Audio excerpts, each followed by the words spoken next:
2,000 రూపాయలు పెంచారు.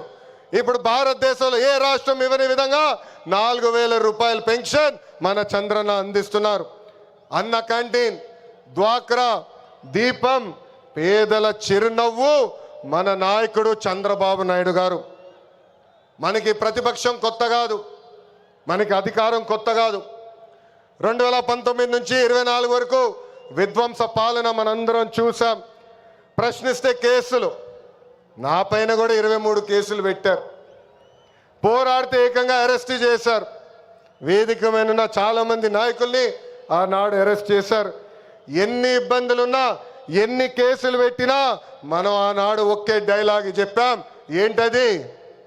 ఆ డైలాగ్ ఏంటి? తగ్గేదే లేదు.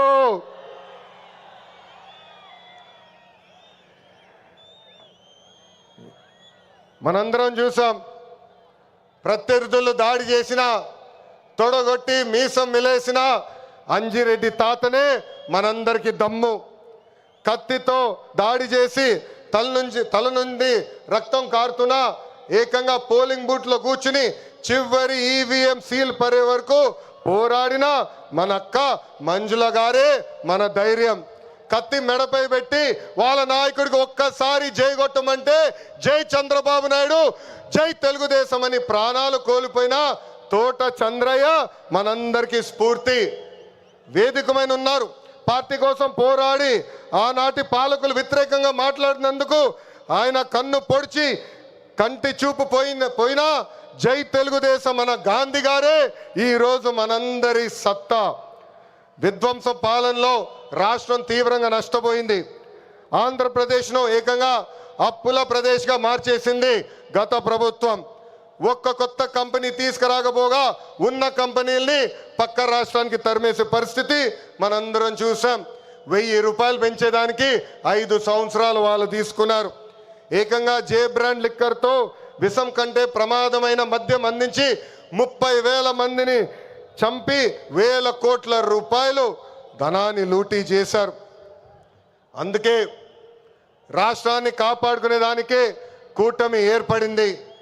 ప్రజల కోసం గౌరవ ప్రధానమంత్రి నరేంద్ర మోడీ గారు మన చంద్రన్న జనసేన అధినేత, నాకు అన్న సమానమైన పవనన్న, అందరూ ఎజెండాలు పక్కన పెట్టుకొని పని చేశారు.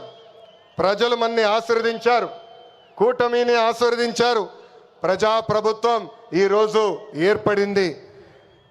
ఎన్ని ఆర్థిక ఇబ్బందులున్నా ఇచ్చిన ప్రతి హామీ కూటమి ప్రభుత్వం నిలబెట్టుకుంటూ ముందరికెళ్తుంది.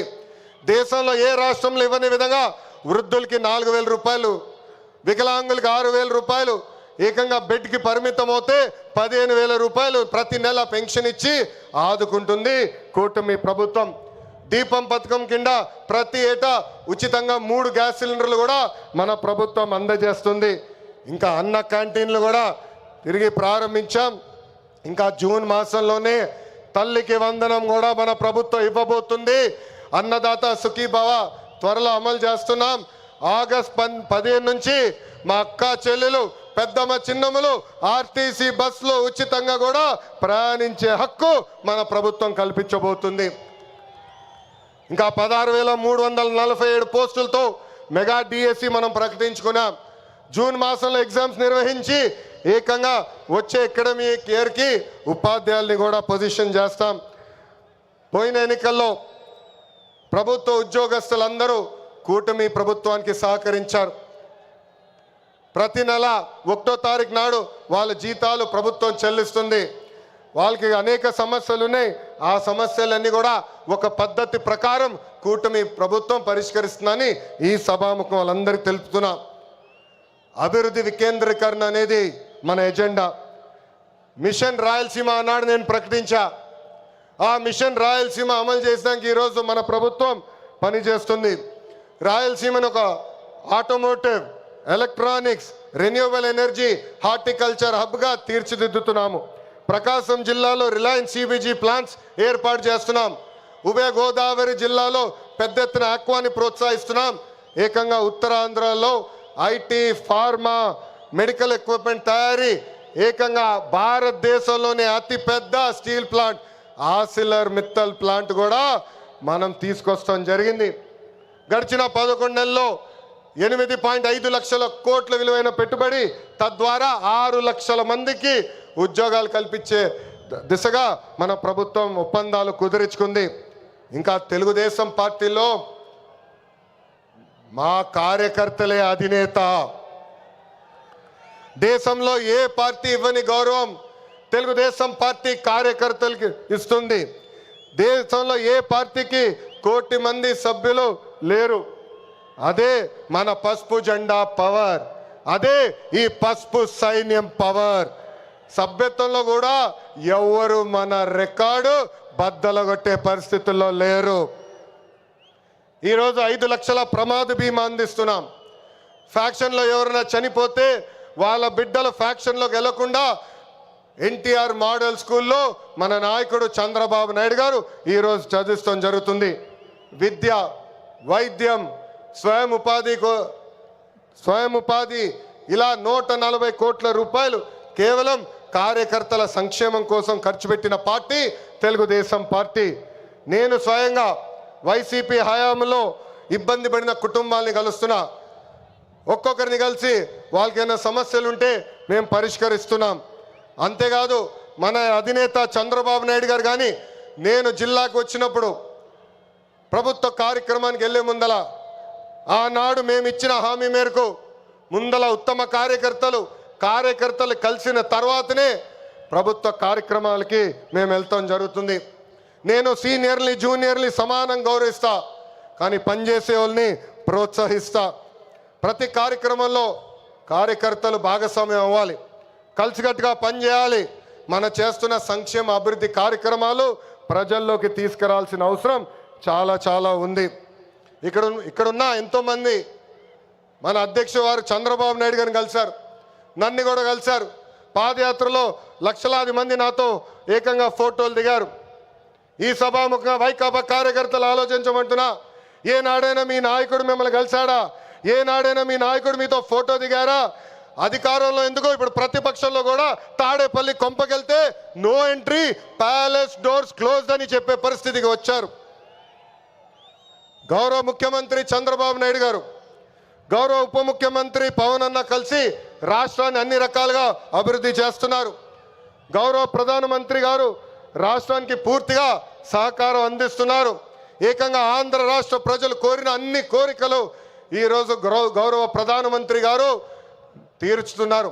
దానికి కారణం ఒకటే, మొన్న జరిగిన ఎన్నికల్లో 25 స్థానాల్లో ఎప్పుడైతే కూటమి పార్లమెంట్ 25 స్థానాల్లో కూటమి ఎప్పుడైతే 21 స్థానాలు గెలిచిందో, ఎస్ ఆంధ్ర రాష్ట్రం ఇప్పుడు ఎన్డీఏ వెనకుంది, ఆంధ్ర రాష్ట్రం ఎన్డీఏకి కట్టుబడి ఉంది. అందుకే ఆంధ్ర రాష్ట్రానికి నేను అన్నీ చేస్తానని అడుగు వేశారు మన గౌరవ ప్రధానమంత్రి నరేంద్ర మోడీ గారు. ఇప్పుడు మనం చేయాల్సింది ఒకటి ఉంది, ప్రజలకు దగ్గర అవ్వాలి. అహంకారం, ఈగో పక్కన పెట్టుకోవాలి. అహంకారం ఉంటే ఏమవుతుందో మనందరం చూసాం. 151 సీట్లు ఏమైంది? 151 సీట్లు ఏమైంది? 11 అయ్యాయి. అందుకే నేలపై ఉండాలి, ప్రజలకు సేవ చేయాలి. అధికారంలో ఉన్న ప్రతిపక్షంలో ఉన్నట్టు మనం అందరం వ్యవహరించాలి. చిన్న కుటుంబంలోనే సమస్యలు ఉంటాయి. 3 పార్టీలు కలిసినప్పుడు చిన్న సమస్యలు రావటం సహజమే. ఈగోలు పక్కన పెట్టండి, అందరం కలిసి పనిచేద్దాం. విడాకులు, మిస్ఫైర్లు, క్రాస్ ఫైర్లు ఎట్టి పరిస్థితుల్లో జరిగేదానికి లేదని ఈ సభాముఖ కార్యకర్తలందరికీ నేను తెలుపుతున్నా. ఈ మహానాడు వేదికగా ఒక ముఖ్యమైన విషయం ఆంధ్ర రాష్ట్ర ప్రజలకి నేను చెప్పదలుచుకున్నా. ప్రభుత్వ కొనసాగింపు చాలా అవసరం. ఒక రాష్ట్రం అభివృద్ధి చెందాలంటే ప్రభుత్వం కొనసాగించాల్సిన అవసరం చాలా ముఖ్యం.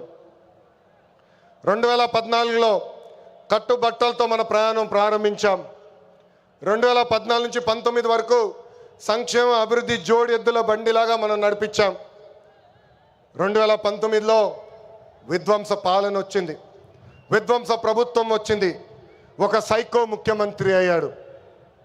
దానివల్ల ఆంధ్ర రాష్ట్రం 30 సంవత్సరాలు వెనక్కిపోయింది. ఆంధ్ర రాష్ట్రం చాలా ఇబ్బంది పడింది. ఒక్కసారి ఆంధ్ర రాష్ట్ర ప్రజలు ఆలోచించాలా, గుజరాత్లో బీజేపీ వరుసగా 7 సార్లు గెలిచింది. ప్రభుత్వ కొనసాగింపు వల్ల ఈరోజు గుజరాత్లో అన్ని రంగాల్లో వాళ్ళు అగ్రస్థానంలో ఉన్నారు.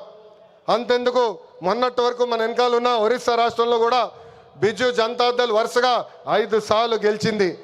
ప్రభుత్వ కొనసాగింపు వల్ల వాళ్ళు కూడా కొన్ని రంగాల్లో ఆంధ్ర రాష్ట్రాన్ని దాటి ముందరికెళ్లే పరిస్థితి. ఉమ్మడి రాష్ట్రంలో తెలుగుదేశం పార్టీ ఒకసారి వరుసగా గెలిచింది. మనందరం చూసాం ఆనాడు ఆంధ్ర రాష్ట్రం ఎలా అభివృద్ధి చెందిందో. అందుకే ప్రభుత్వ కొనసాగింపు చాలా చాలా ముఖ్యం. దీని గురించి రాష్ట్ర ప్రజలు అందరికీ తెలియజేయాల్సిన బాధ్యత ప్రతి పసుపు సైనికుడి పైన ఉందని ఈ సభాముఖంగా కోరుకుంటున్నా. ప్రభుత్వ కొనసాగింపు ఉంటేనే పెట్టుబడులు వస్తాయి. పెట్టుబడులు వస్తేనే నిరుద్యోగ యువకులకి పెద్ద ఎత్తున ఉద్యోగాలు కల్పించే అవకాశం మనందరికీ దక్కుతుంది. నేను ఈరోజు దేవుని గడప సాక్షిగా రాయలసీమ ప్రజల్ని కొన్ని ప్రశ్నలు అడగాలనుకుంటున్నా. రెడీనా? రెడీనా? తల్లిని చెల్లిని మెడబట్టుకుని బయటికి గెంటేసింది ఎవరు? ఎవరు?